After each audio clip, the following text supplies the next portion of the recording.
My eyes! She dropped the crystal tray. Glass scattered across the marble floor, sparkling like tiny blades. Her hands flew to her face, shaking. She blinked fast, again and again, but the world stayed dark. Across the room, Emeka froze. He was not just any man. In Lagos, people whispered his name like a warning. Heartless Billionaire. The kind of man who could end your life with one phone call without touching you. Yet in that moment, his face was not cold. It was scared, because he knew what he had done. Stone's knees hit the floor. She crawled blindly, palms sliding over broken glass. A thin line of blood appeared on her hand, but she did not even notice. "Help me, please," she begged, voice cracking. "I can't see." Behind her, Amika's younger brother Obi rushed forward. "Stone, don't move!" Obi shouted, but it was too late. So Stone's body jerked as if her mind finally understood it was real. She was blind, just like that, in one terrible minute. Faye, the head housekeeper, ran in with Oba, Emeka's stern family lawyer. Their eyes widened at the shattered glass, the spilled drink, and Stone trembling on the floor. Faye covered her mouth. "Jesus!" Oba's gaze snapped to Emeka, cold, sharp, like a judge who had already decided. "What did you do?" Oba asked quietly. Emeka's lips moved, but no words came out. Then Obi's voice turned rough with anger. "Brother, tell them the truth. Tell them you pushed her." Emeka finally spoke. His voice was low, almost broken. She brought the wrong drink," he said. "I told her it was for a guest. She argued. I grabbed her. The bottle fell. It splashed." Stone cried harder. "I didn't argue. I only said it smelled strange. I only—" Her voice stopped, because footsteps entered the room, slow, heavy, powerful. Everyone turned. A tall old man stepped in, wearing a simple dark outfit that still looked expensive because of the way he carried himself. His name was Chief Harrington Okoye, Emeka's father. A billionaire too, but the kind who kept his power quiet. With him was a fair-skinned woman in a neat cream suit, her hair pulled back in a clean bun. Her name was Lady Clarissa Whitmore, a family advisor from London who had come to Lagos for a business deal. Clarissa stared at Stone on the floor. "What is happening here?" Chief Harrington did not answer her. He looked straight at Emeka.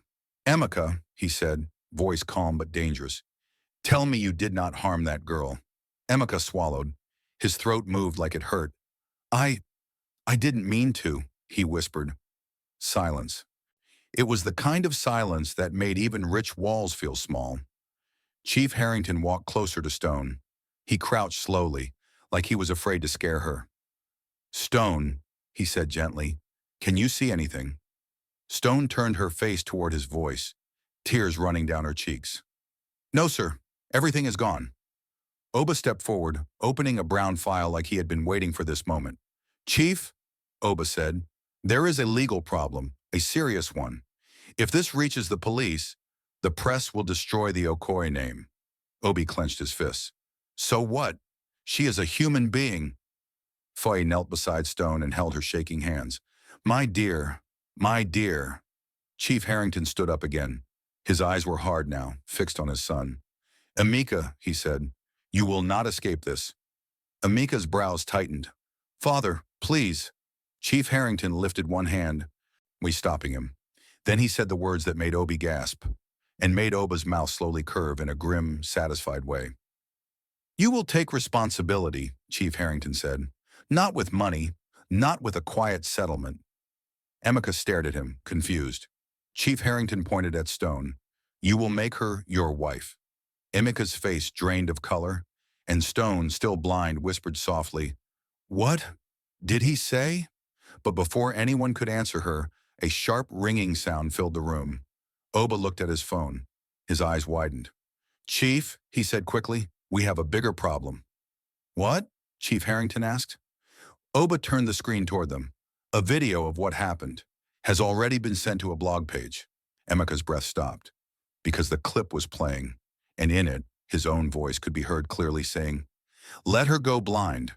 She will learn." Stone's head lifted, as if she could feel the truth in the air. Obi looked at Emeka like he did not know him anymore. and Chief Harrington's voice dropped to a whisper that sounded like a threat. Emeka, what have you done? Emeka felt the ground shift under his feet. The video was clear. Too clear. His voice echoed from Oba's phone. Let her go blind. She will learn. Stone stopped crying. Her hands slowly dropped from her face. Even without sight, she could hear the truth. She could feel it in the silence around her. Sir, she whispered, you said that? Emeka opened his mouth, but nothing came out. His chest felt tight. Obi stepped back from him. Brother, how could you? Chief Harrington did not shout. He did not raise his hand. That was worse. But he looked at Emeka the way a king looks at a soldier who has betrayed him. You have embarrassed this family, Chief Harrington said quietly. You have disgraced our name in Lagos. Oba cleared his throat. The blog page is already gaining attention. Comments are rising fast. If the police step in, this will become criminal. Faye held Stone close. She needs a hospital, she said firmly. Not family pride. That sentence cut deeper than anything else. Chief Harrington nodded once. Take her to St. Bridget's private clinic. Immediately. Obi helped Stone stand. She stumbled, her hands searching the air. He placed her hand on his arm. I am here, Obi said gently. I will not let you fall. Stone held onto him tightly. As they walked out, Emeka took one step forward. Stone, he said. She froze. For a second, it felt like she might turn toward him the way she used to. Hopeful, quiet, loyal. But she did not. Her voice came out steady this time. I trusted you, sir. Then she continued walking. The front door closed. The house felt empty. Clarissa Whitmore folded her hands neatly. In Britain, she said calmly, this would destroy a man completely. Emeka snapped. This is not Britain. No, she replied softly. It is Lagos, and Lagos talks. Oba's phone buzzed again. Chief, the video has been shared to 3 more platforms. Chief Harrington turned slowly to his son. You will fix this. How? Emeka asked, his pride fighting with fear. You want me to marry a maid because of a mistake? Mistake? Obi's voice shouted from the doorway. He had returned after settling Stone into the car. You pushed her. Oh, you insulted her while she screamed. Emeka's jaw tightened. She challenged me in my own house. She warned you about the drink, Obi replied. You thought she was beneath you. Silence again. That was the truth. Stone had told him the imported cleaning liquid bottle looked too similar to the wine bottle. She had asked to confirm before serving it. He had laughed. He had grabbed her wrist. He had shaken the tray. And then, glass, liquid, screaming. Chief Harrington's voice broke through Emeka's thoughts. You will go to the clinic tonight. You will apologize in front of witnesses. And if her sight does not return, he paused. Emeka swallowed. You will marry her, Chief Harrington finished. Publicly. Emeka felt heat rise in his chest. Father, this is madness. No, Chief Harrington said. This is justice. Oba stepped closer. When there is something else. Everyone looked at him. Oba lowered his voice. The blog claims Stone's family has already contacted a human rights lawyer. Emeka's heartbeat jumped. A lawyer? He repeated. Oba nodded. And they are asking for something more than compensation. What do they want? Clarissa asked quietly. Oba looked straight at Emeka. They want prison. At that exact moment, Emeka's phone rang. Unknown number. He stared at it, then answered. A calm male voice spoke from the other end. Good evening, Mr. Emeka Okoye. My name is Barrister Gabriel Thornton. I represent Miss Stone Adeyemi. Emeka's fingers tightened around the phone. And we have conditions, the lawyer continued. Emeka's voice was dry. What conditions? The lawyer did not hesitate. Wait, you will marry her, or you will face charges by morning. The line went silent, and for the first time in his life, Emeka realized. He might actually lose everything. Emeka did not sleep that night. The lights in his penthouse office stayed on until morning. Lagos moved outside his window. Cars, traffic, voices. But inside, everything felt still. Forced to marry a maid or go to prison. By sunrise, the news had exploded. Headlines flashed across phones in Victoria Island. Ikoyi, Lekki. Heartless Billionaire, Blinds Maid. Stone's name was everywhere. At St. Bridget's private clinic, Stone sat quietly on the hospital bed. A soft bandage covered her eyes. Faye held her hand. Obi stood near the window, restless. Doctors say the damage is serious, Obi said gently, but they are still running tests. Stone nodded slowly. Adam, I cannot see light at all, she said in a small voice. Inside her mind, darkness felt endless. She thought about her mother in Surulere, about the small room they shared, about the job she had been proud to get in Ikoyi. She had told her mother, "One day I will work in an office too." Now she could not even see her own hands. The door opened. Everyone turned. Emeka walked in. He looked different. His expensive navy suit was still perfect, but his face was pale. His pride seemed smaller. Stone felt the air shift. "He is here," she said quietly. Obi stiffened. "You have 5 minutes," he told his brother. Emeka stepped closer to the bed. For the first time in his life, he did not know what to say. "Stone?" he began. Her voice cut through him. "Why?" It was not loud. It was not angry. It was worse. It was broken. Emeka swallowed. I lost my temper." "You said I should go blind," she replied softly. Silence. He had no answer. Faye stood up. "You destroyed her future." Emeka looked at Stone's bandaged eyes. Something twisted inside him. "I will take care of you," he said quickly. "The best doctors. Treatment abroad. Money is not a problem." Stone turned her face away. "I do not want your money." The words hit him harder than any insult. Obi spoke. "Her lawyer is coming today. They are serious about pressing charges." Emeka's jaw tightened. "I know." Stone's fingers gripped the bedsheet. "Prison will not give me my sight." That sentence froze everyone, even Emeka. She continued slowly. "If I must live in darkness, I do not want to live in fear too." "What do you mean?" Obi asked gently. Stone's voice trembled. "If I refuse marriage, his family will crush my family. If I accept, I become the wife of the man who blinded me." The room went quiet. The truth was heavy. Emeka stepped closer without thinking. "I will not hurt you again." Stone laughed softly. It was not a happy sound. "You already did." The door opened again. Barrister Gabriel Thornton entered with calm steps. He wore a neat gray suit and carried a leather file. "Good morning," he said politely. "Miss Adeyemi, are you ready to discuss your decision?" Stone took a deep breath. Emeka's heart pounded. Chief Harrington entered behind the lawyer, his expression firm. "This will be handled today," Chief Harrington announced. Thornton nodded. "We have prepared 2 documents." He opened his file. "One is a criminal complaint to be filed immediately." He placed it on the table. "The second," he continued calmly, "Gakini is a marriage agreement under strict legal protection for Miss Adeyemi." He placed that beside the first paper. Stone sat very still. Obi looked at Emeka. Emeka stared at the documents like they were weapons. "Stone," Thornton said gently, "the choice is yours." Stone's lips parted. Her voice came out steady, though her hands were shaking. "I will marry him." Obi gasped. Foye covered her mouth. Emeka felt something drop inside his chest. But Stone was not finished. "On one condition," she added. Everyone leaned closer. Her blind eyes faced forward.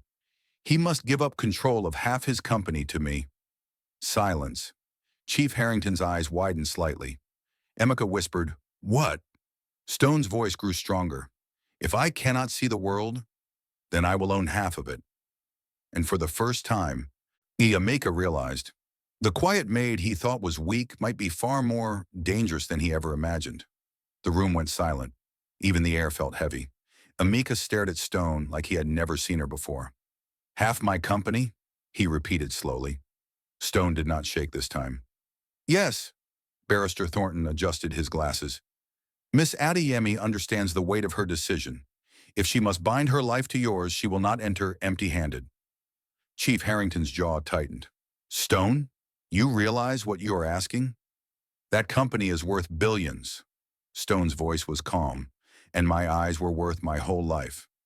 No one spoke after that. Emeka ran his hand over his face. "You think this is revenge?" "I think this is safety," Stone replied. Obi felt a strange pride rise inside him. Ik, the girl everyone ignored, was now standing taller than all of them. Thornton placed both documents on the small hospital table. Mr. Okoye, you can refuse, but then the criminal complaint will be filed immediately. Emeka's phone vibrated again.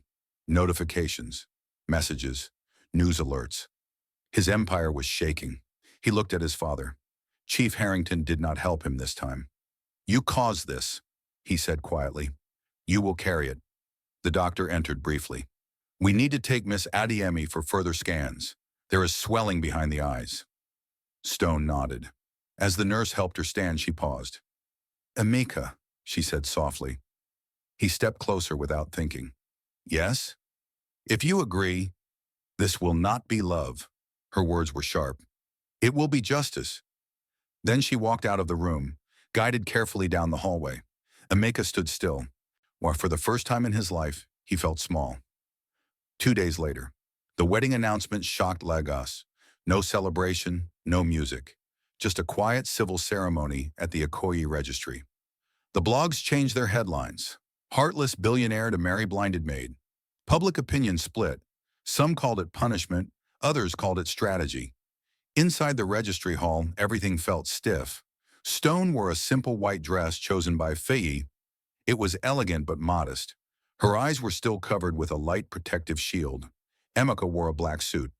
When the registrar asked, "Do you accept this union?" Emeka's voice came out low. Yes. Stone's voice followed. Clear. Firm. Yes. Pens scratched against paper.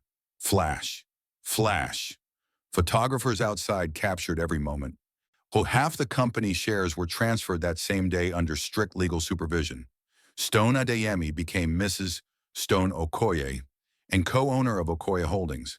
But the real shock came that evening. After the ceremony inside the quiet Ikoyi mansion, Emeka entered his study alone. Oba was already waiting. There is something you should see, Oba said gravely. He placed a tablet on the desk. It was another video, different angle, clearer sound. Emeka watched. In the footage, just seconds before the tray fell, Stone's voice could be heard clearly. Sir, this bottle is cleaning acid. Please let me check. Then Emeka's own voice, louder, angry. Don't question me. The video paused. Emeka's face went cold. Oba looked at him carefully. If this version spreads, public anger will double. Emeka clenched his jaw. Hey, where did you get it? Anonymous source. Silence filled the study. Emeka leaned back slowly. He had married her. He had lost half his empire. And still, it was not over. Upstairs, Stone sat alone in her new bedroom. Her hands traced the edge of the bed. She listened to the quiet house. Then she whispered something no one else could hear. It has begun. Downstairs, Emeka's phone rang again. This time, the caller ID showed a name that made his blood freeze. Oba, his business rival, and the man who hated him most in Lagos. Emeka answered. A smooth voice laughed softly on the other end. Congratulations on your wedding, Emeka, Oba said. Now let's talk about the real reason Stone came into your house. Emeka's fingers tightened around the phone. What are you talking about? He asked coldly. Oba laughed softly. Was you think everything in Lagos happens by accident? Upstairs, Stone sat still on the edge of the bed. Her hands rested calmly on her lap. The house was quiet, but she could hear faint voices from downstairs. Oba continued. 6 months ago, someone from your company leaked information. Your shipments, your accounts, your private security routes. Emeka's heart skipped. Impossible. Not impossible, Oba replied smoothly. Convenient. Emeka's mind raced. You are lying. Am I? Oba's tone sharpened. Who recommended Stone for the maid position? Emeka went silent.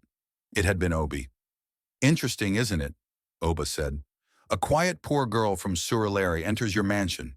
She gains trust. She observes everything. Emeka's voice grew darker. If this is some game... Oh, it is a game, Oba interrupted. But not mine. The call ended. Yet Emeka stood frozen. Upstairs, Stone slowly removed the light shield from her eyes.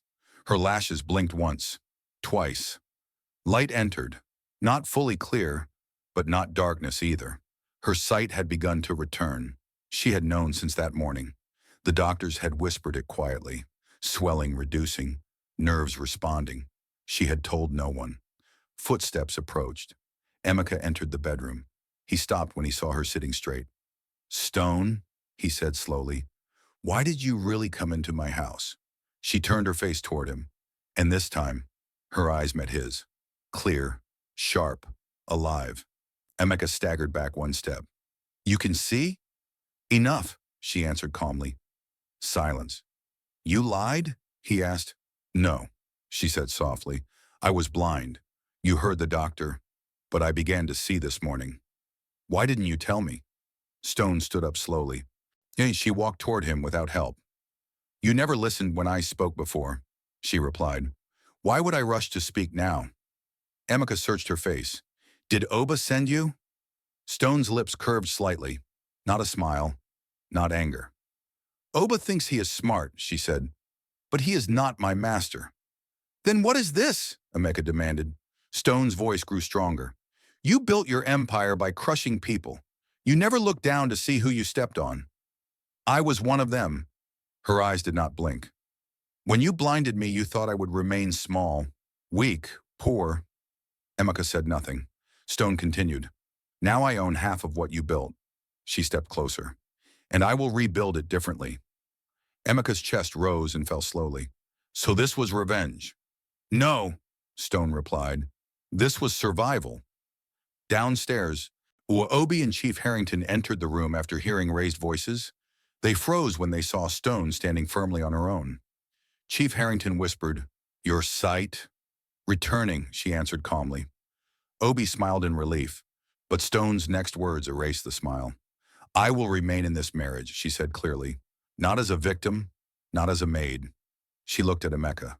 "As your equal." Emeka felt something shift inside him. Not fear, not anger, respect. For the first time, he truly saw her. The quiet girl from Surulere, the poor maid he once ignored, now co-owner, now his wife, now the woman who could either destroy him or save him. Stone turned toward the window overlooking Lagos. Lights from Victoria Island shimmered in the night.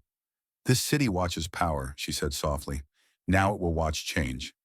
Behind her, Emeka exhaled slowly. The heartless billionaire had lost half his empire, but he had gained something far more dangerous, a woman who refused to stay blind. And in Lagos, that kind of power changes everything. Thanks for watching. What's your view about this story? Where are you watching from? Do well to let us know in the comments below. And don't forget to like, share, and subscribe for more interesting stories. Stay blessed.